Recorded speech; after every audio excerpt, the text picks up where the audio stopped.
자, 안보다 가볍고 문보다 무겁다. 자, 이 안과 문, 과연 안철수 문재인일까요? 아닙니다. 다른 사람들의 이야기인데요. 먼저 영상으로 보시고 이야기를 이어가겠습니다.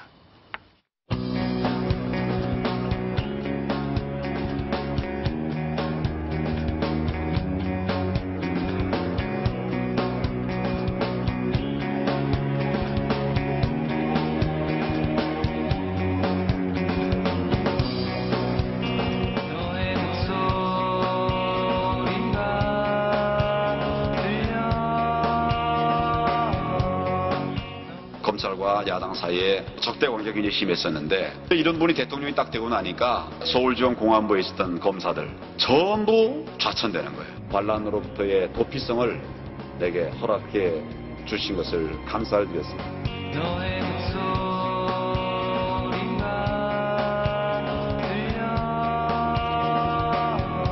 장관 예우 베스트 5를 뽑아봤습니다.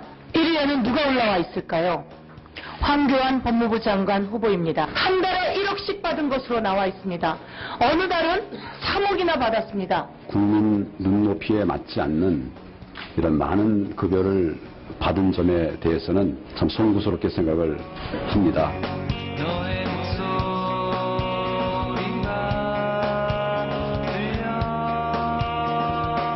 정관 예우를 비롯한 여러 가지 억수로 인해 국민 여러분을 실망시켜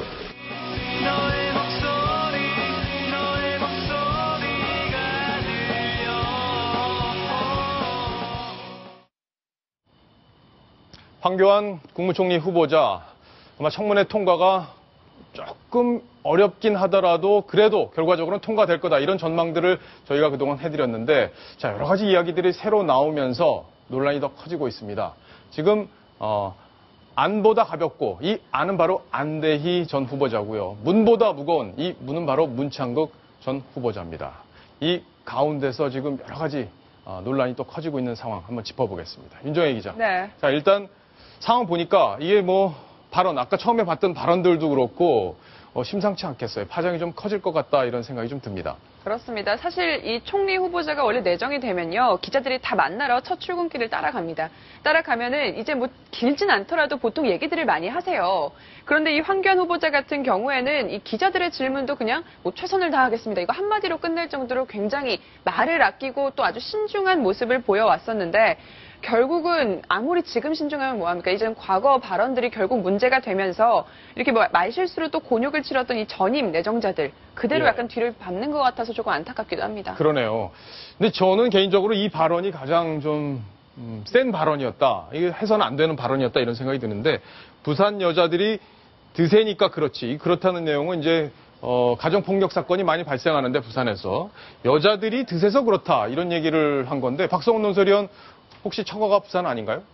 네, 부산입니다. 예. 예. 예. 그렇게 사시는 게 힘드신가요? 글쎄요, 저는 처음에 이제 부산, 저 처가가 딸만 6인 집안인데, 예. 가서 처음에 말투가, 그러니까 억양이 굉장히 좀 세다는 느낌을 받았거든요. 네. 그러니까 강원도시잖아요, 저는 본인. 강원도인데, 네. 그래서 그 말투뿐만 아니라 어떤, 뭐랄까, 맺고 끊는 거? 네. 그러니까 이런 게, 저는 이제 강원도 사람들은 조금 약간 약간 우유부단, 좋은 말로 우유부단하고 조금 끈기가 있고 막 그래서 기다리고 뭐 이렇게 결정을 빨리 하기보다는 이렇게 신중한 편인데, 이 부산 처음에 보니까 말투도 그렇고 어떤 결정도 빨리빨리 하고 막 그러더라고요. 그래서 처음에 약간 위축이 된 게 있었는데, 예. 지금 이제 오랫동안 살아보니까, 그런 게 아니라 상당히 뭐랄까, 이 분명하고 사리가 네. 분명하고 여러 가지로 굉장히 합리적이고, 그래서 굉장히 하여튼 드세다라는 느낌은 저는 안 갖고 있다. 네. 이런 말씀을 이 자리를 빌어서 편하게 말씀을 드리겠습니다. 예. 네. 손소 변호사도 네. 처가가 부산인 걸로 제가 알고 있는데, 예, 어쨌든 굉장히 부적절한 발언으로 보입니다. 그렇죠. 일단 그 내용 자체도 그렇고, 또 어떠한 그 발언을 했다면은 그 내용도 중요하지만 그 상황이나 맥락이나 또 대상자들도 중요하거든요. 그런데 이번 경우에는 글쎄요. 뭐 부산에서 정말 부인을 아내를 폭행하는 사건이 많은 점은 통계를 봐야겠습니다만, 설령 많다고 하더라도 그게 과연 이게 그 부산 여성들이 드세기 때문이냐? 이 부분은 글쎄요, 논리적인 그런 설명이나 그런 통계 자료가 있는 게 아니기 때문에 어떤 황교안 후보자 그 본인의 그런 감성을 그 느낌을 말한 것으로 보이고요. 하지만 그게 또 설령 정말 사실인 부분이 조금 있다고 가정하더라도 글쎄요, 이렇게 그 피해자, 어떠한 그 가해자를 조사해가지고 기소를 해야 되는 그 검찰, 또한 그 검찰 총수인데, 글쎄요, 피해자가 어떤 범죄를 유발한 것이 아니냐, 이런 쪽으로 말하는 것 자체가 글쎄요, 약간 좀 고개가 갸웃해지는 측면도 있습니다. 그렇죠. 바로 그 부분입니다. 피해를 당한 사람이 있다면 그 피해를 당한 사람에 초점을 맞춰야 되는데, 가해가 될 수 있었던 상황과 이유, 변명을 더 치중해서 본다면 그건 문제가 있겠죠. 더군다나 이 법조인 아닙니까? 법조인이기 때문에 더 문제가 되는 거고, 이게 간담회입니다. 그냥 사적인 어떤 술자리가 아니라, 물론 술자리에서도 이런 말을 하는 것은 바람직하지 않겠지만 간담회 자리에서 이런 얘기를 했다는 것도 더 부적절하게 보이긴 합니다.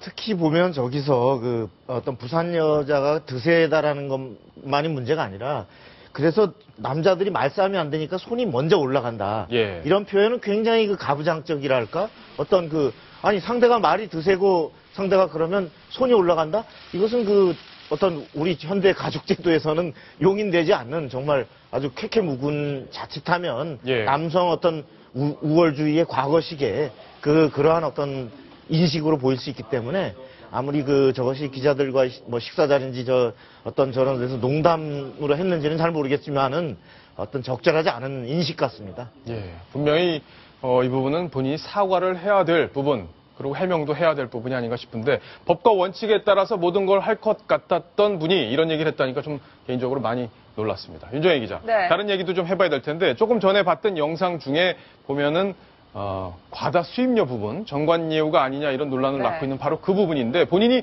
기부를 하겠다 이런 얘기를 했는데 기부를 실제 했는지도 궁금하네요. 네, 일단 실제로 했습니다. 그러니까 지난 2년 동안, 그러니까 지난 2013년부터 2014년까지 총액이 모두 1억 4천만 원을 기부한 것으로 확인이 됐습니다. 그러니까 보시는 것처럼 이 17개월 동안 16억 원의 아주 고액 수입료를 받은 것으로 드러나면서, 이게 좀 국민 정서에 맞지 않은 수입료를 받은 것을 사과하는 의미로 이렇게 기부를 한 것인데요. 이게 연도별 기부 총액만 나와 있을 뿐이지 실제로 어디다가 얼마씩 이렇게 기부를 한 것인지 이런 명세서나 그런 게 첨부되어 있지 않기 때문에 현재로서는 이 상세 내역을 알 수는 없습니다. 자, 그렇다면 뭐 언제 이게 뭐 장관 되고 난 뒤에 문제가 됐고 또 총리가 될 거를 본인이 느낌을 받아서 그 이후에 막 집중적으로 기부를 했을 수 있다, 이런 의혹도 가능하기 때문에 본인이 언제 어느 기관에 어떤 방식으로 기부를 했는지 이것도 청문회 과정에서 아마 설명이 필요한 부분이 아닐까 싶습니다. 네. 윤정혜 기자. 네. 그런데 이 황교안 후보자의 딸이 이번에 논란이 또 됐어요. 맞습니다. 바로 세금 문제인데 어떤 이야기인지 또 정리를 좀 해주십시오. 네, 기부를 하면서 일단 결과적으로 황교안 후보자의 재산은 줄어들었는데 같은 시기에 이 딸 성희 씨의 재산은 늘어납니다. 얼마 전에 이 딸 성희 씨가 결혼을 했죠. 예. 그러면서 결혼을 하는 이 딸에게 황 후보자 부부가 1억 원을 증여를 했습니다. 그랬군요. 여기에 성희 씨는 그 1억 원에다가 자기가 갖고 있던 2천만 원을 더해서 1억 2천만 원을 자신의 남편에게 줍니다. 그게 3월 20일이에요. 그러니까 네. 신혼집, 전셋집 보증금으로 쓰란 명목으로 저렇게 빌려준 건데요. 문제는 이제 부모가 1억 원을 줬으면 증여세를 내야 하잖아요. 근데 1억 원을 준 건 3월인데 이에 대한 증여세는 지난 18일, 그러니까 불과 며칠 전에 냈다는 게 문제가 되고 있습니다. 18일이면 보시는 것처럼 이 총리 후보가 발표되기 불과 3일 전이죠. 그러니까 왜 하필 저때 증여세를 납부한 거냐. 예. 자기가 이미 총리 후보자에 내정이 된 걸 알고서 그제서야 이거 청문회 때 문제가 될 수도 있겠다 싶어서 뒤늦게 낸 거 아니냐, 이런 의혹이 번지고 있습니다. 네, 그럴 수도 있겠는데 법적으로 좀 한번 짚어봐야 될 것 같습니다. 손수호 변호사님. 네. 자, 그러면 이 3월에 증여가 이루어졌죠, 결과적으로. 그래서 증여세를 납부한 게 3일 전이라는 건데, 총리 후보 발표 3일 전이라는 건데, 시기적으로 볼 때 이렇게 2달 뒤에 내도 문제는 없는 건지 그게 궁금하고요. 그게 정상적인 절차였는지, 아니면 네네. 임박해서 이거 문제가 되겠구나 싶으니까 빨리 내야지 하고 낸 건지, 네. 그게 궁금하네요. 일단 그 상속세, 증여세 관련된 법 규정이 복잡합니다. 그래서 간단히 말씀을 드리자면, 일단 증여한 날로부터 3개월 이내에 세무서에 신고를 해야 되고요. 신고한 날의 말일까지 납부를 하면 아무 문제가 없습니다. 그래서 이번 사안에 좀 대입을 해보면요. 그 3월 20일에 증여가 이루어졌는데요.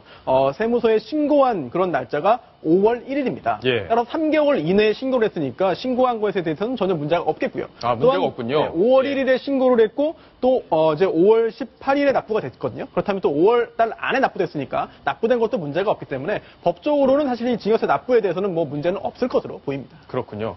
박성훈 논술위원. 네. 그렇다면 네. 사실 1억 원을 증여하고 또 증여세를 내지 않는 경우도 사실 심심치 않게 발생을 해요. 실제 일상생활에서 우리가 보면은. 네. 그런데 세무서에 신고를 1일에 했다. 네. 그러면 혹시 이럴 가능성은 없습니까? 1일 요 직전에 네. 총리 좀 할 거니까 주변 정리 좀 하세요. 이런 네. 얘기를 청와대로부터 들었을 가능성 어떻습니까? 공식 통보를 받은 것은 아마도 뭐 그 이유겠지만 예. 적어도 귀뜸 내지는 분위기는 충분히 감을 잡을 수 있게 뭐가 있었다라고 봐야죠. 검증 동의서도 받고 그러잖아요. 그렇습니다. 검증동에서는 아마 이보다 훨씬 더 전에 예. 아마 그리고 황 후보자뿐만이 아니라 우리가 흔히 알고 최종 5명 올라갔다 그러는데 그보다 더 많은 숫자가 아마 여러 사람들이 검증동의서를 받았을 것이고 그중에 최종적으로 5명으로 압축됐다고 하는데 그중에서 황 후보자로 사실상 내부적으로 굳어졌다라고 하는 것을 뭔가 감을 직접 연락을 받았든 감을 잡았든 그런 상황이기 때문에 예. 아마 저런 그 정리 작업에 들어가지 않았을까 싶습니다. 그렇군요. 네. 자, 그럼 결국에는 이 황교안 총리 후보자가 이 부분에 대해서 아마 집중적으로 또 질의를 야당 의원들한테 받게 될 것 같습니다. 아까 그 발언들, 문제됐던 발언들, 그리고 전관 예우에 대한 문제, 이런 것들 어떻게 또 기부를 했는지 이런 것들이 다 청문회 과정에서 드러날 텐데요. 아마 야당 의원들 단단히 지금 벼르고 있을 것 같습니다. 자, 관련 소식 나오는 대로 저희가 또 정리를 해드리겠습니다.